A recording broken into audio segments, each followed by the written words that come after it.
rezo o texto todo dia, peço e acredito e confio que ele é muito milagroso.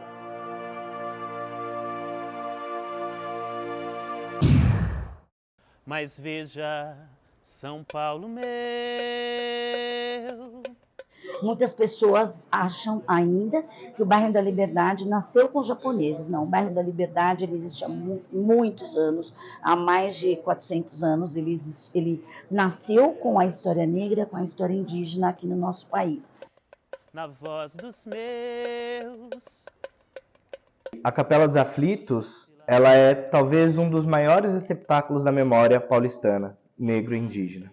E hoje ela está enclausurada num beco, né, completamente encravada dentro dessa verticalidade que aconteceu nessa quadra a partir dos loteamentos que foram feitos. Que um dia se quis esquecer. E as pessoas falam que não tem pedido que é feito a Chaguinhas que não aconteça. Eu tenho uma ligação muito grande com o Chaguinhas também, que já atendeu milagres para mim.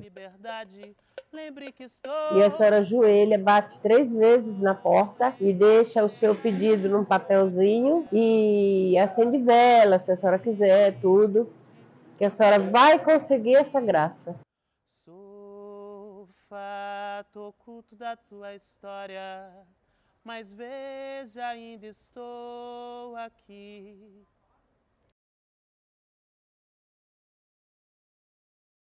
Bom, Chaguinhas foi um cabo do exército, ele serviu no 1º Batalhão de Caçadores de Santos, no exército nativo, né? O exército composto de pessoas aqui do Brasil. Nós tínhamos 2 exércitos praticamente naquela época, o português e o nativo.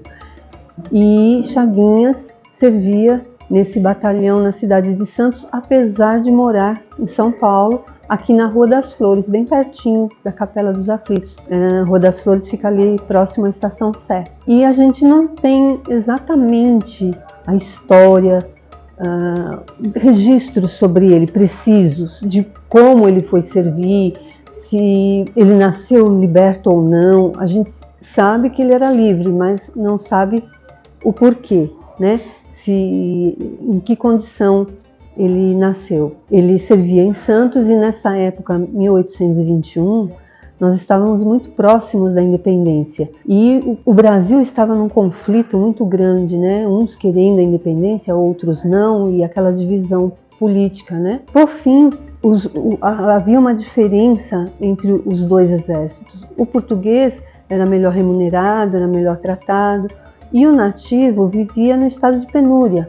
Nós temos o começo da revolta nativista lá em 1817 em Pernambuco. Começa lá no Nordeste e vem pela costa. A nossa acontece em 1821 em Santos. Então, nessa revolta, muitos dos que ali viviam se sentiram muito agredidos, porque tem a narrativa de que foram invadidas casas, que foram saqueadas comércios, e a revolta acaba sendo abafada pelo um batalhão de São Paulo que vai até Santos, e esse batalhão havia feito uma mesma revolta, né, e tinha obtido sucesso, e vai para Santos abafar o motim de Santos. E nisso, muitos que estavam participando da rebelião são condenados lá em Santos e executados em Santos. Mas Chaguinhas e Cotindiba, que foram tidos como cabeças da revolta, eles são trazidos para São Paulo, justamente porque na lei da época se determinava que levasse o preso para o lugar onde ele residia. Trouxeram Chaguinhas e Cotindiba para São Paulo para passar pela Casa de Câmara e Cadeia, que é onde hoje nós temos ali a Igreja de São Gonçalo. Ali se tinha a Casa de Câmara e Cadeia. Chaguinhas, então, entregue à Casa de Câmara e Cadeia, ele é sentenciado. Nós ainda tínhamos pena de morte no Brasil, então o destino dele era a forca. Ele vem para a Capela dos Aflitos, né, pernoitar para ser enforcado no dia seguinte, no sentido de ter seus últimos momentos de reflexão, de estar junto a Deus, né? Ele pernoita na capela. Fala-se que em frente à porta da capela foi construída uma cela tosca para que Chaguinhas pernoitasse para ser executado. Então eles pernoitam aqui e no dia seguinte são enforcados. Isso é dia 20 de setembro de 1821. Porém, o enforcamento se dá de maneira bem trágica. A Cotindiba é executado primeiro, rapidamente, né? Se reuniu muitas pessoas no Largo da Forca, porque Chaguinhas era um homem muito popular, né? Ele era muito querido. Nicolau Savicenko fala isso no artigo que ele escreve, né? Nas pesquisas que ele faz, que Chaguinhas era muito querido em São Paulo, né? E então se reúnem muitos curiosos, né? Aquilo era um teatro para alguns, né? Um motivo de diversão, uma cidade que pouca coisa acontecia, né? E muitos mesmo por amor, né? Estavam ali. E Chaguinhas é colocado pela primeira vez na forca, puxa-se, né? O banquinho onde se sobe para que ele caísse, e ele cai vivo.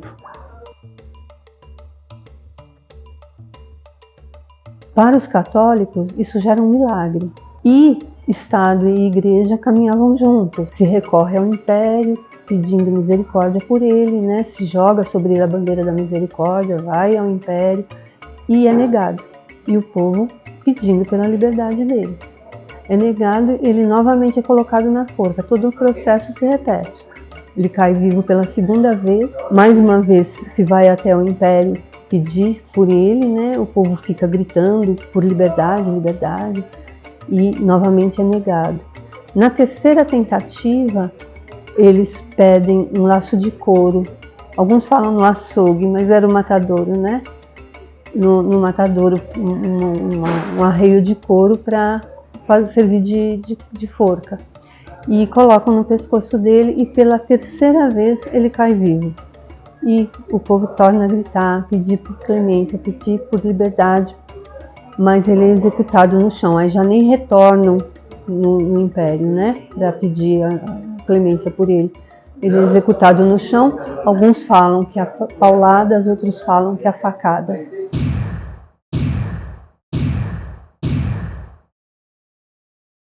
A partir desse momento, onde era a forca, essa forca foi derrubada. Naquele lugar, coloca-se uma cruz, coloca-se uma mesa e as pessoas começam a acender velas para Chaguinhas, assim como faziam aqui na porta da capela.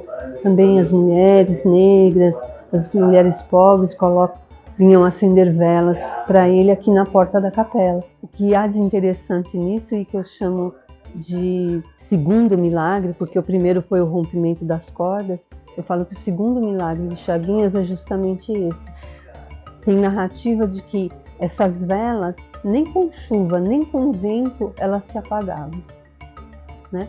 E nós hoje, Nanca, 200 anos, né, 201 anos depois, nós dizemos que as velas realmente não se apagam. Você pode vir aqui na capela, no nosso período de férias, no velário, tem sempre uma vela acesa para Chaguinhas.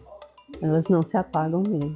Ele acaba se tornando assim um santo, né? Um santo popular, porque ele não é canonizado, um santo de devoção popular, um intercessor. Eu tenho uma foto dele na minha casa, no meu quarto, de Nossa Senhora dos Aflitos, e rezo o texto todo dia, peço e acredito e confio. Sou chaga no esquecimento, ferida que teima a sangrar. Ninguém silencia o lamento, a vela não vai se apagar. Em 2018, a Estação Liberdade, da linha 1 Azul do metrô de São Paulo, teve seu nome renomeado para Japão Liberdade. A alteração ocorreu em meio às comemorações dos 110 anos da imigração japonesa no Brasil. Essa renomeação é uma reivindicação, né, da estação do metrô, uma vez que, quando houve a mudança do nome da praça para Liberdade Japão, houve também a mudança do nome do metrô para Japão Liberdade. Mas isso foi um momento específico ali. Os empresários que encabeçaram essa campanha para mudar o nome da praça fizeram uma articulação, eles mobilizaram 4 vereadores para aprovar esse projeto de lei na Câmara e mobilizaram o prefeito, então o prefeito Bruno Covas, para sancionar a lei e, como se isso não bastasse, mobilizaram também o então governador Márcio França, porque é da atribuição do governo do estado à estação do metrô. Precisou todo esse conjunto de ações, né, para fazer essa mudança. A principal mudança, mais importante, é a da estação do metrô, porque é no metrô que você, ao ouvir esse nome, né, o tempo todo, independente de você desembarcar ou não naquela estação, os milhões de passageiros do metrô por semana, por mês, os milhares de passageiros que passam por ali por dia, ouvem esse Japão Liberdade, Japão Liberdade, Japão Liberdade,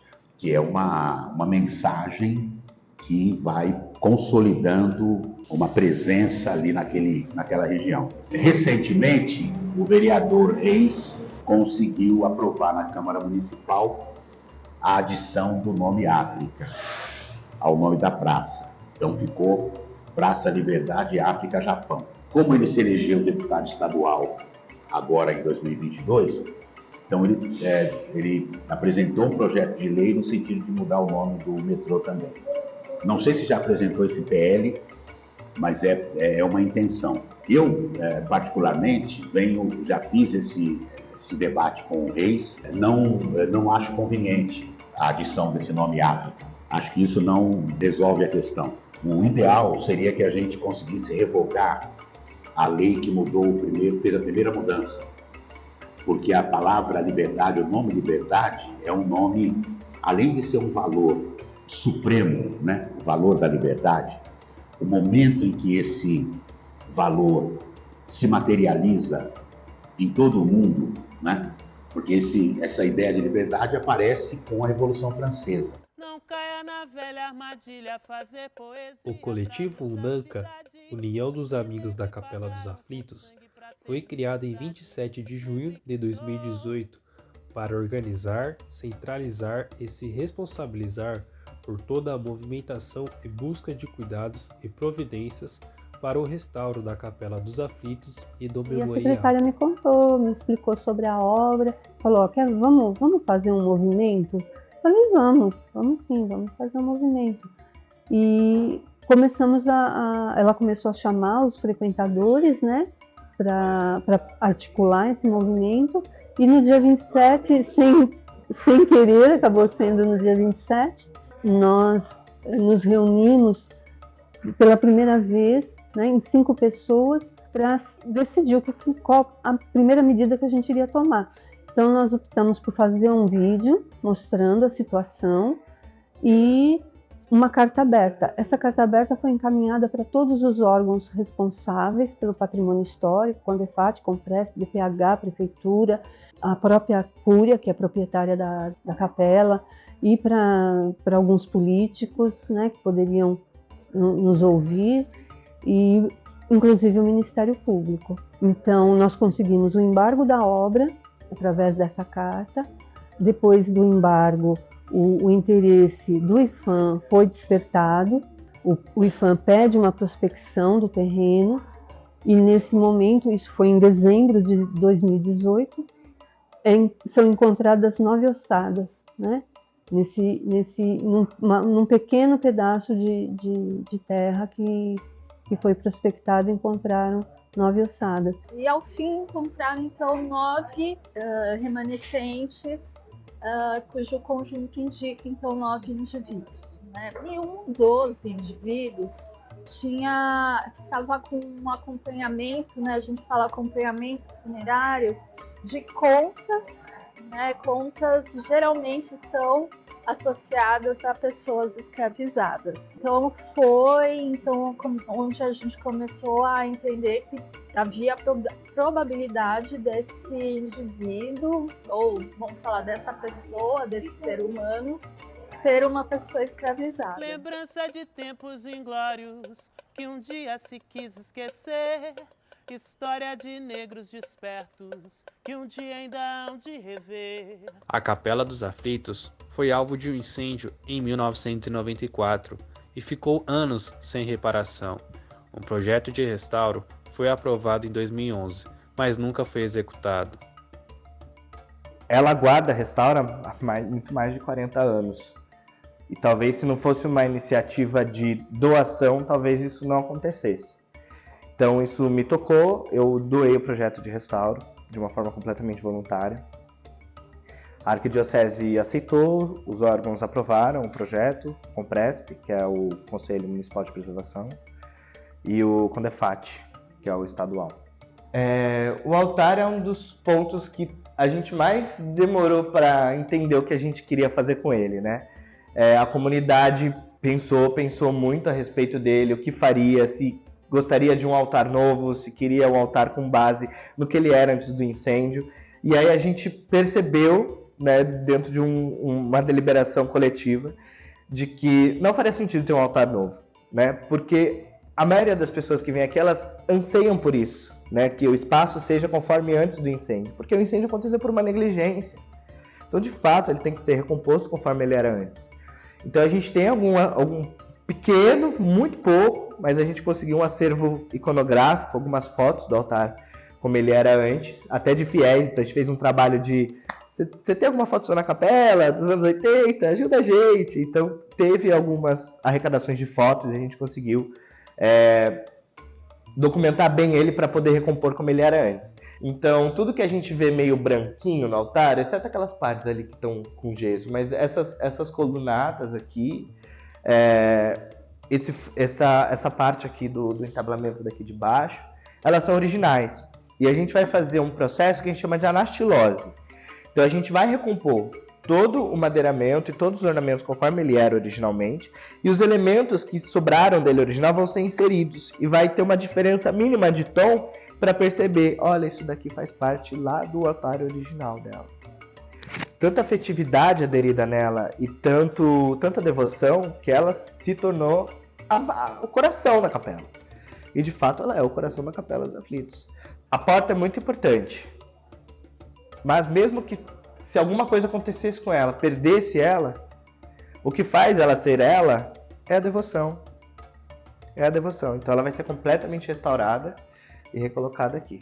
Na noite que eu fui para casa, fui dormir, eu praticamente não consegui dormir, assim. Tenho uma ligação muito grande com esse espaço. E a noite inteira, assim, toda essa galera que tá aqui do plano espiritual falou comigo a noite inteira, sabe? E eu tenho uma ligação muito grande com o Chaguinhas também, que já atendeu milagres para mim, para minha família, quando já teve momentos que a minha avó, que é uma pessoa que eu amo muito, estava na UTI, eu pedi, ela ficou bem, tá viva, graças a Deus, graças a Chaguinhas. Para que a história se torne cada vez mais forte, a decisão de fazer o memorial é para que as pessoas compreendam a presença, a representatividade do nome, liberdade e descobrirem o oculto desconhecido por muitos. A primeira etapa do memorial foi quando aconteceu esse processo. No mesmo mês de dezembro, o vereador Reis, que era presidente da Frente Parlamentar de Promoção da Igualdade Racial na Câmara Municipal, convocou uma audiência pública e, durante essa audiência, nós decidimos que ali deveria haver um memorial, né? E que nós deveríamos reivindicar a totalidade do terreno. No entanto, o Reis encaminhou um projeto de lei criando o memorial, e um projeto de lei que diz que o memorial vai ser construído no terreno onde foram encontrados esses remanescentes. Em outubro de 2022, agora já não me lembro bem se foi 2021 ou 2022, aconteceu a desapropriação do terreno, né? Depois de um longo processo, depois de uma resistência muito grande desse empresário, representado inclusive por um grupo de empresários chineses no Brasil, uma associação de empresários chineses no Brasil. Eles procuraram bastante gente, fizeram movimentos, campanhas, ofereceram dinheiro, ofereceram a construção de um memorial inteiro para a gente, desde que não fosse ali naquele lugar, né? No entanto, acabou vencendo, o movimento acabou vencendo, e o terreno acabou sendo desapropriado, né? Passou-se então a fase de escolher, de contratação de um escritório de arquitetura para fazer o projeto arquitetônico do memorial. E é nesse momento que nós nos encontramos. O concurso, houve uma reunião no dia 25 de junho, em que um encontro entre o Escritório Paulistano de Arquitetura, vencedor do concurso, e o movimento. Essa reunião tinha o objetivo de fazer correções, de discutir correções no projeto vencedor, né? Então, o Escritório Paulistano se colocou à disposição para atender as reivindicações que nós tínhamos feito, sobretudo de 7 pontos críticos que nós encontramos no projeto. E eu acho que o museu ele se torna imprescindível no momento que a gente entende que o museu é política pública, no momento que a gente entende que o museu é garantia do direito à memória, à verdade, à cultura e à educação, né? Eu acho que isso é fundamental, a gente pensar nisso, né? Que quando a gente fala do território da liberdade, dessas pessoas que estão aqui, elas precisam que sejam assegurados esses direitos que foram arrancados. A UNANCA, ela dá essa devolutiva ao projeto ganhador por conta disso, porque a gente percebe que falta, é fálico, né? Um dos pontos mensurados, por exemplo, é a utilização do barro do cemitério na construção de paredes de taipa de pilão para o memorial. E aí tem duas problemáticas. Uma problemática que parece que ronda na cabeça da sociedade, que alguns elementos ainda são ligados a representar a cultura africana e afro-brasileira como barro, né? E da onde você tira essa explicação? Então, esses imaginários vão se construindo. E eu acho que essa do barro do cemitério vem desses imaginários construídos, né, do pensamento colonial.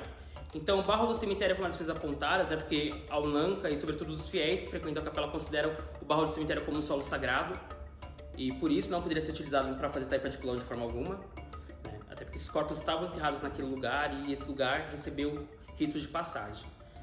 Outra questão é a demolição de algumas partes da capela que é sugerida no projeto, como da lojinha e do velário, sobretudo do velário, que é uma parte fundamental da Capela dos Aflitos. É uma parte, literalmente, de apego e devoção, então seria, assim, impossível demolir isso. Seria, assim, seria a maior perda. Se você demole esse velário, você pode fechar a capela também, que as pessoas procuram por conta dele. É nele que se expressa a fé e a cultura, né? Ao Santo Chaguinhas, às almas, à Nossa Senhora dos Aflitos, né? É nele que as pessoas expressam suas devoções. Outra questão era a ausência de espaços necessários, como espaços educativos, espaços expositivos que estavam cotados dentro do edital, né? A ausência de sanitários, por exemplo. E por fim, eu acho que um dos pontos também cruciais era a exposição dos corpos encontrados, né? Os 9 remanescentes humanos encontrados no antigo cemitério dos Aflitos, onde vai ser o memorial, né? O projeto previa umas vitrines para você expor esses corpos. Mas o quanto esse processo é violento e o quanto isso me dá a entender, né, junto com a minha pesquisa, que o Brasil ainda acha que o corpo negro é o corpo objeto, é o corpo passivo de manipulação, é o corpo que tudo posso. Ocorre que durante essa reunião aconteceu o esperado, né? Que é você um comportamento recorrente de pessoas que não têm letramento racial, né? Que desconhecem a complexidade do problema da questão do racismo no Brasil e acabam veiculando, formulando um discurso racista, um posicionamento vitimista em relação a esse questionamento, né? Sobretudo a partir de uma integrante da equipe que se manifestou de uma maneira totalmente inadequada, né? 2 exemplos. Ao achar que uma pessoa indígena deve falar português, né?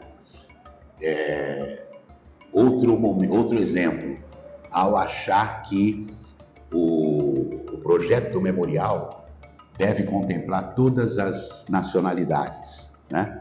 Que todas as nacionalidades têm os seus problemas, as suas dificuldades. De fato, todas as nacionalidades, os imigrantes europeus, asiáticos, tiveram as suas dificuldades, mas não nada comparável à violência sofrida por povos indígenas e africanos, né? Isso nunca pode, você não pode, o Memorial dos Aflitos se refere a um segmento específico da sociedade, né? Que são os segmentos que foram explorados ao longo de séculos, né? de regime escravista. Para mim, era o projeto que a Secretaria tinha como possível, mas ele é fálico. Ele não é motivo de comemoração. Né? E não é motivo de comemoração porque ele não entende a dimensão social do projeto. Para mim, é a parte mais importante. Né? E eu acho que a ULAM cadece devolutiva nessa resposta de, sabe, a gente está aqui lutando há 6 anos e não é para que a capela seja demolida, não é para que esse desrespeito aconteça. É para que alguém assumisse isso com responsabilidade social. O Memorial dos Aflitos tem esse objetivo, né? essa múltipla função, né? De lembrar, de celebrar, de pesquisar, né? De se encontrar. Estou enterrado na Rua da Glória. Lembre de mim se passar por aqui. Sou fato oculto da tua história, mas veja, ainda estou aqui. São Paulo meu, esse não é mais um outro adeus. Dias e dias se foram seus,